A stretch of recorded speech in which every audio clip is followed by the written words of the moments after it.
I was standing in a glass boardroom the moment my project secured $1 billion in investment. 12 months of sleepless nights. 3 near bankruptcies. 2 product launches that almost failed. And somehow we pulled it off. The investors had just wired the money. Everyone in the room was congratulating my boss for the deal. Not me. Him. Then my phone buzzed. It was a Slack notification in the company channel. The one with the entire executive team and investors watching. My boss had just posted a message. 2 words. Replaceable. Right under my name. The room went quiet. People awkwardly laughed like it was a joke. But he didn't laugh. He looked directly at me and said, "Relax, Scarlett. Anyone could have built this system. After a year of carrying the entire project. After I literally designed the platform that just secured $1 billion investment." I felt my stomach drop. But before I could even respond, every screen in the room suddenly went black. Our platform dashboard flashed one message. System offline. The investor turned slowly toward me. And that's when my boss said the sentence that almost destroyed my career. "Looks like our lead engineer just broke the system." He blamed me. But what nobody in that room knew was that the system didn't fail. Someone took it down on purpose. And when I discovered who actually did it, I realized my boss had been planning this entire thing for months. Before we continue with the story, please subscribe to follow our next story. The moment the investment confirmation appeared on the big screen, the room erupted in cheers. $1 billion. After 12 months of work, endless meetings, and more sleepless nights than I could count, the deal was finally done.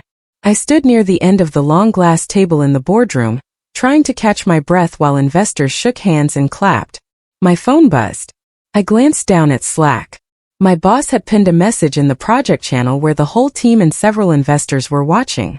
Under my name, right below the final launch update, he posted a laughing gif and typed one word. Replaceable. For a second I thought it had to be a joke. But when I looked up, he was watching me with a thin smile. A few people chuckled awkwardly. I felt the room tilt slightly, like the ground under my feet had shifted. The lead investor lifted a glass to celebrate. At that exact moment my laptop chimed loudly. An alert flashed across the screen. System offline. The dashboard behind us turned black. My cursor froze. My laptop locked up. Suddenly every pair of eyes in the room turned toward me, and the celebration died in silence. Within seconds the boardroom transformed from celebration to panic. Engineers rushed into the hallway outside, talking fast and loud. Someone tried to reload the system dashboard on the wall, but it stayed dark. My boss cleared his throat and leaned back calmly, as if nothing serious had happened. "Temporary outage," he said with a small shrug. "IT hiccups happen." The investors didn't laugh. I forced my frozen laptop to restart while my mind raced. The platform had never failed like this before. The lead investor stepped closer to me. "Scarlett," he said, voice tight, "you built this system. Can you bring it back?" I nodded even though my heart was hammering. I opened monitoring tools and watched error messages stack up like falling dominoes. Database connections were failing. Services were shutting down one by one. It looked less like a bug and more like someone had flipped a master switch. My boss kept smiling at the investors, explaining how resilient our system was. I barely heard him. I was already deep in logs trying to trace the trigger. Then the investor folded his arms and said something that froze the air again. "If this system isn't stable," he said slowly, "we pause the funding." The email arrived 10 minutes later. It came from internal operations and was marked urgent. The subject line read, "Preliminary cause found." My boss opened it first and quickly forwarded it to the investors in the room. "Looks like we have our answer," he said with a sympathetic tone. I read the message carefully. According to the report, a configuration file had been edited earlier that morning by a temporary contractor. The name jumped off the screen. Evan. He was an hourly temp we hired 2 weeks ago to help with minor testing work. The email said the edit triggered a shutdown cascade across the platform. My boss shook his head sadly. Young guy. Probably overwhelmed. The investors looked uneasy. I stared at the log details again. Something didn't add up. Evan didn't have access to those configuration systems. Not even close. Only senior engineers with admin keys could touch those controls. I opened the office chat to message Evan. No response. I tried his phone. Straight to voicemail. I stood up and walked toward the engineering floor to find him. But when I reached his desk, his chair was empty and his computer was gone. Later that afternoon, my boss called me into his office. The room smelled like expensive coffee and polished wood. He closed the door and leaned against his desk like we were having a friendly talk. "Scarlett," he said, "you've done great work. But things happen." His voice stayed smooth and polite. "People come and go." I understood the message behind those words. Evan was already being treated as the fall guy. My boss continued speaking, but now he directed his attention to the investor who had joined the meeting. "Situations like this are exactly why integration specialists matter," he explained. "My consulting firm deals with system failures like this all the time." I blinked.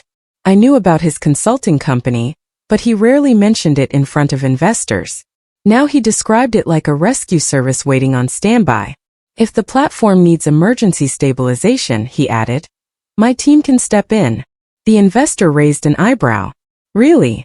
My boss nodded confidently and slid a business card across the table. The investor picked it up and said something that made my stomach tighten. "Give me your firm's number." That night the office slowly emptied, but I stayed behind. Something about the shutdown didn't make sense. If Evan had caused it, the logs should show exactly how. Instead, the records looked strange. I pulled deeper data from the system servers and studied every timestamp. Several command sequences appeared that Evan's account could never run. Those commands required administrator access keys. Only a handful of people in the company had them. I checked the access traces again. Someone had already wiped part of the log trail. That alone was alarming. Our system rarely erased records unless someone forced it to. I searched through deleted directories and backup fragments, hoping something remained. For a split second, a folder name flashed before the system finished clearing the cache. The name was partly erased but still readable. Vector Handover. I froze. I had seen that name before. It was the internal tag used by my boss's consulting firm when they prepared takeover or integration projects. My pulse began to race. Why would a folder tied to his firm appear inside the shutdown logs of our platform? I went through building security logs next. Every employee batch swipe was recorded. Evan's card showed activity late the previous night. At 12:41 a.m., he entered a small meeting room on the executive floor. The same floor where my boss worked. The exit log showed Evan leaving the building at exactly 1:02 a.m. After that, nothing. I tried to check the security camera footage for that hallway, but the system displayed a simple message: CCTV offline for maintenance. I sat there staring at the screen. Too many things were lining up in ways that felt wrong. As I gathered my notes from the desk, I noticed a folded sheet of paper tucked under my keyboard. I unfolded it slowly. My name was written on the front in messy handwriting. Inside was a short message: "If anything happens, look in the dev sandbox." The note was signed with one name: Evan. My chest tightened. I knew exactly what the dev sandbox was. It was a hidden testing environment only a few people knew existed. And the last time I checked, that sandbox server was encrypted. The next morning, the story exploded online. News accounts on social media posted headlines about our company's outage. Billion-dollar tech deal threatened by system failure. Comments flooded in from investors and tech reporters. My boss appeared on a live business channel later that afternoon. He spoke calmly about resilience and crisis response. "Our systems are strong," he told the host. "But if deeper integration is needed, my consulting firm specializes in restoring platforms like this." I watched the interview from my desk in disbelief. He was turning the failure into a sales pitch. Later I discovered something even stranger while reviewing contract files. His consulting firm had already filed a non-binding engagement document weeks earlier. It outlined possible integration work after the investment closed. It looked like preparation. My stomach twisted. Had he planned this scenario before the deal even finished? Hours later, an email appeared in the executive inbox. The lead investor asked my boss directly for a stabilization proposal. My boss replied within minutes. "My firm will prepare a plan." Curiosity pushed me deeper into the investor portal, where confidential deal documents were stored. Most sections were restricted, but I still had access to a few redacted files from the platform development side. One contract caught my attention. Several lines were blacked out, but the visible text described what would happen if the investment collapsed. Any consulting firm already retained for stabilization would receive the first option to purchase distressed company assets. My breath caught in my throat. If the billion-dollar deal failed, the company's value would crash overnight. That meant the consulting firm could step in, fix the company, and possibly buy its technology at a discount. My boss owned that consulting firm. I leaned back slowly in my chair, trying to process the possibility. Then another email appeared in the portal. It was a short message sent earlier that morning from my boss to one of his partners. Only 3 words stood out clearly in the preview line. Activate contingency. The next morning I walked into HR with one simple question. Where was Evan? The manager pulled up his record and frowned. He resigned last night, she said. Sent a short email and cleared his desk. My stomach tightened. Evan had been nervous the last few days, but quitting right after the outage felt strange. When I returned to my desk, my phone buzzed with a message from an unknown number. I opened it carefully. It was a blurry selfie of Evan standing outside a dim bus station. His face looked pale and tired. Under the photo he typed a short message. I didn't do it. They'll make me the scapegoat. My heart started racing. Another message followed. My phone will die soon.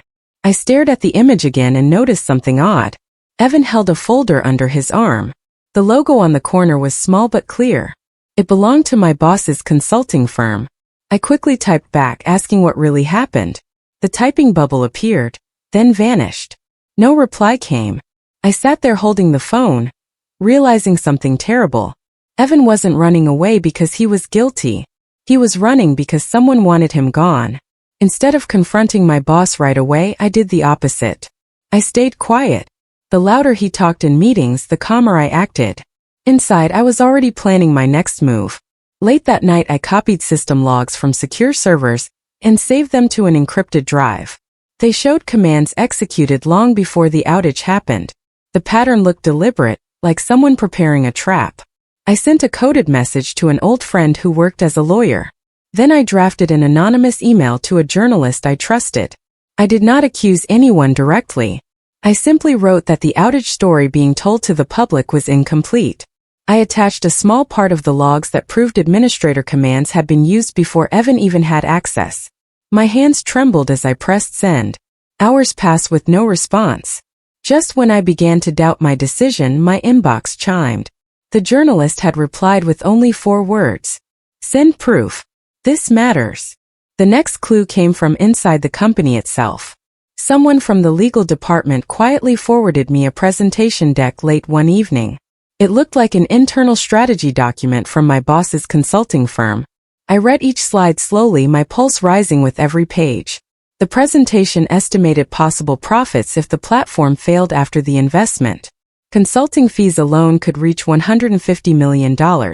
Another slide described an affiliate company that could purchase key pieces of our technology if the company's value dropped.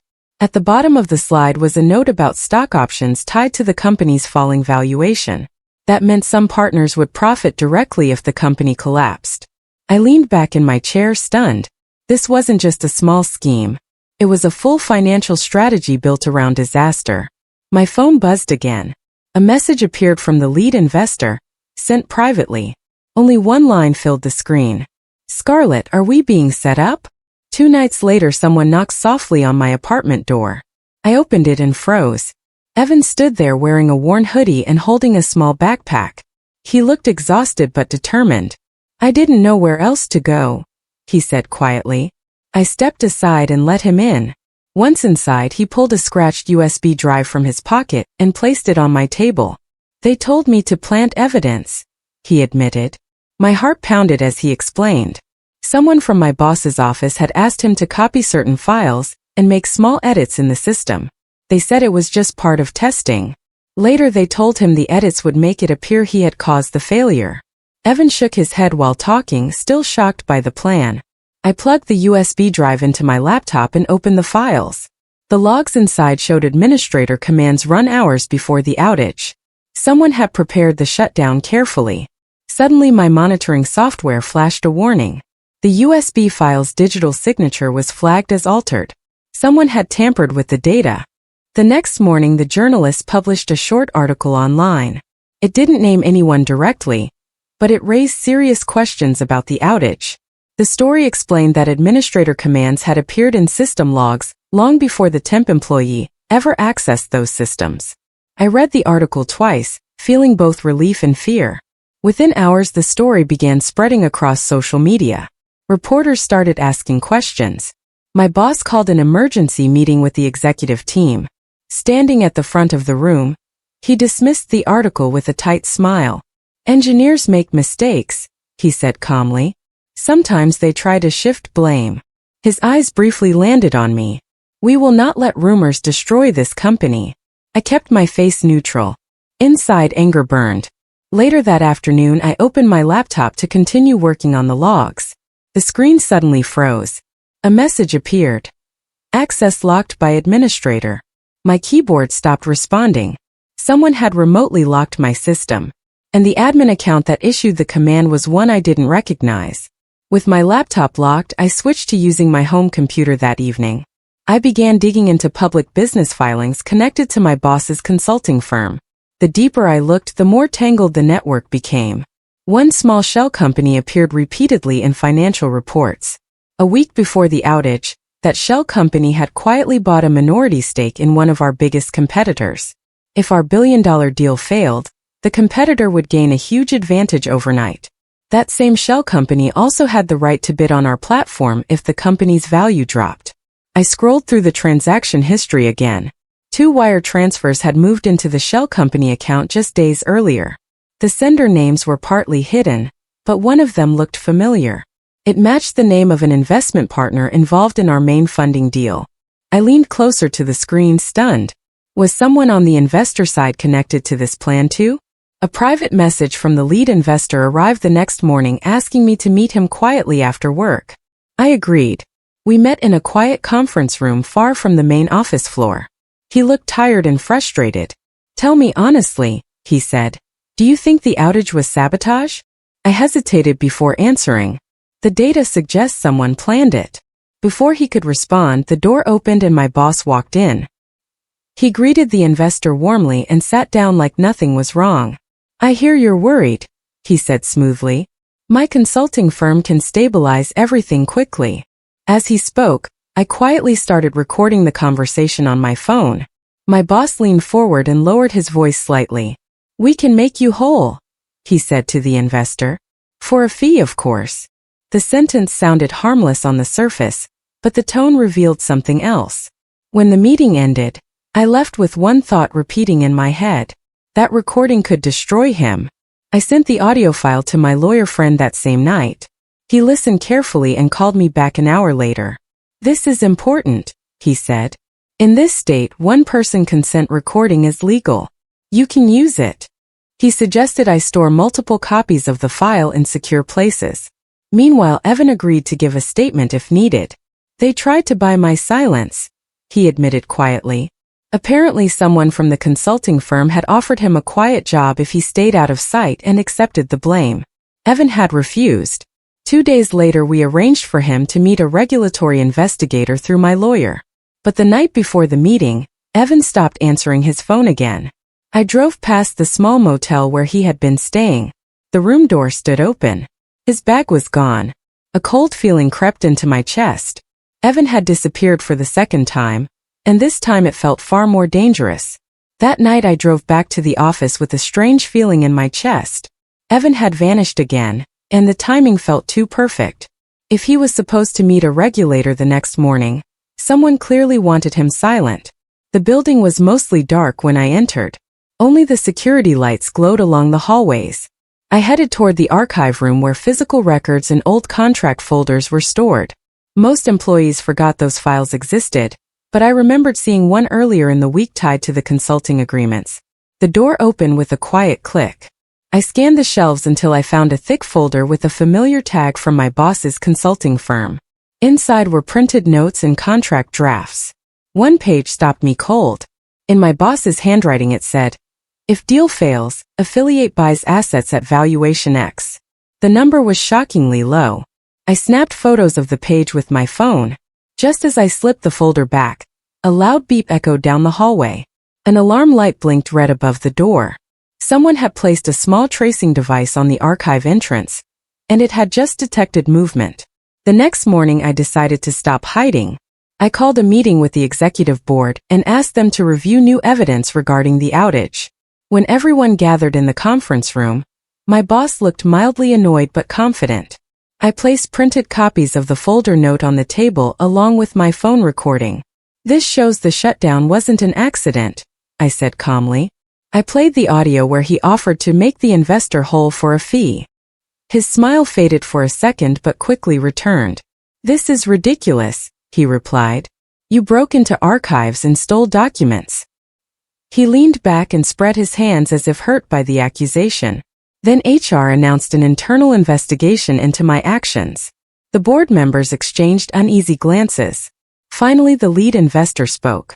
"Until the truth is clear, we pause the funding," he said firmly. The room fell silent. My boss's eyes flickered with anger. Later that afternoon, another strange development happened. Our company's chief financial officer suddenly resigned, and by the next morning his replacement came from the same network connected to my boss. I realized the battle had shifted. My boss still had allies inside the company, and the internal investigation was already pointing blame at me.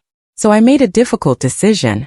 I submitted my resignation the next day, thanking the company for the opportunity to build the platform.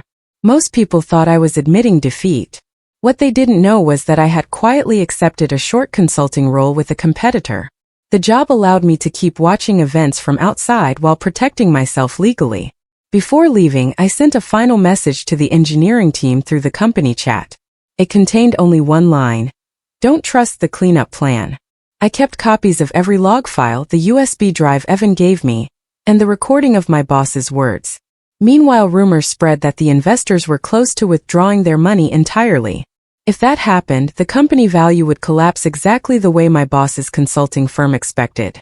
3 days after I left the company, the journalist published the biggest article yet. The recording of my boss speaking about fixing the crisis, for a fee, appeared online alongside documents showing the shell affiliate company. Social media exploded with outrage. Investors demanded answers. The lead investor hired an independent investigator to examine the situation. Meanwhile, the consulting firm tied to my boss began losing contracts as partners distanced themselves. Financial news sites reported that the firm's stock price had dropped sharply, and lenders were suddenly freezing credit lines. I watched the chaos unfold from my small apartment, feeling both relief and fear. That night, I received an anonymous email with no greeting. Only one line appeared above an attached photo: "Evan is in witness protection." My heart jumped as I opened the picture. It showed Evan walking into a tall office building, but the building's logo was unmistakable. It belonged to my boss's consulting firm. Something about the message didn't add up. I spent the next 2 days tracking down more information about Evan's role. Slowly, the truth became clearer. Evan had been hired cheaply as a contractor, someone easy to blame if things went wrong. My boss's right-hand manager had asked him to perform small edits in the system to create a trail that looked suspicious. Later, they offered him money and a quiet job to stay silent. But Evan had grown uneasy and copied everything he could find. Instead of keeping the data himself, he gave the files to a lawyer who specialized in whistleblower cases. Unfortunately, that lawyer stopped answering calls soon after receiving threats. I was beginning to lose hope when my phone buzzed with a final message from the lawyer's number. It contained nothing but a location coordinate and 2 words: "Safe deposit." Beneath it was a time: midnight. My pulse quickened as I realized the evidence might still exist somewhere waiting for me. At exactly midnight, I arrived outside a quiet bank branch downtown. The lobby was empty except for a night guard and a clerk who checked my identification. Inside the vault room, a small metal box waited with my name written on the label. My hand shook slightly as I opened it. Inside were 3 things: a signed affidavit from Evan, printed system audit trails, and a thin ledger listing offshore bank transfers. The affidavit explained everything. Evan had been paid to create a paper trail that pointed directly to him as the cause of the outage. The audit log showed the administrator commands executed by someone else hours earlier. And the ledger connected 2 offshore accounts directly to the shell affiliate owned by my boss's consulting firm. I took photos and immediately sent them to the investigator working for the lead investor. His reply arrived minutes later. "Move fast," he warned. "We believe the consulting firm is trying to buy the auditor reviewing the case." The following afternoon I met with the lead investor and a government regulator in a closed conference room. I handed over copies of the affidavit, the ledger, and the system logs. The investigator explained the chain of events step by step. The regulator listened carefully and finally nodded. Within hours the investor filed an emergency request to freeze the assets of the shell affiliate connected to my boss. News of the action spread quickly. In response, the consulting firm launched a loud public campaign claiming the accusations were false and damaging. Television interviews and press releases filled the news cycle. They insisted the company was under attack by jealous competitors. For a moment it looked like their message might confuse the public. Then the judge reviewing the injunction issued a surprising order. To continue the hearing, a key witness had to testify in person. That witness was Evan. The entire case now depended on whether he would appear. The final project meeting for him happened on a Tuesday morning. Same glass boardroom. Same long table. Same investors. The only difference was the mood. For weeks earlier, everyone in this room thought I had broken the system that secured the $1 billion deal. Today, the entire room was silent. My boss sat at the head of the table like he always did, arms folded, acting calm. But I could see the sweat forming on his collar. The lead investor slid a folder across the table. "Scarlett," he said, "you asked for this meeting. Let's hear it." I stood up slowly and connected my laptop to the screen. "4 weeks ago," I said. "The platform went offline minutes after the investment was announced." I paused. My boss blamed a temp employee. Across the table my boss shrugged. "Because that's what happened." I nodded. "That's what you wanted everyone to believe." I clicked the first slide. Security logs filled the screen. "Here's the problem with that story," I said. "The temp didn't have administrator access." A few people leaned forward. My boss shifted in his chair. I clicked again. A second log appeared. "This login," I continued, "used a master admin key. One that only 3 people in the company had." The room went quiet. I highlighted the name. The investors read it at the same time. "My boss." Someone at the table whispered, "Wait." But I wasn't finished. I opened another file. Emails. Contracts. Bank transfers. 2 weeks before the outage, I said calmly, your consulting firm created an affiliate company. Another slide appeared.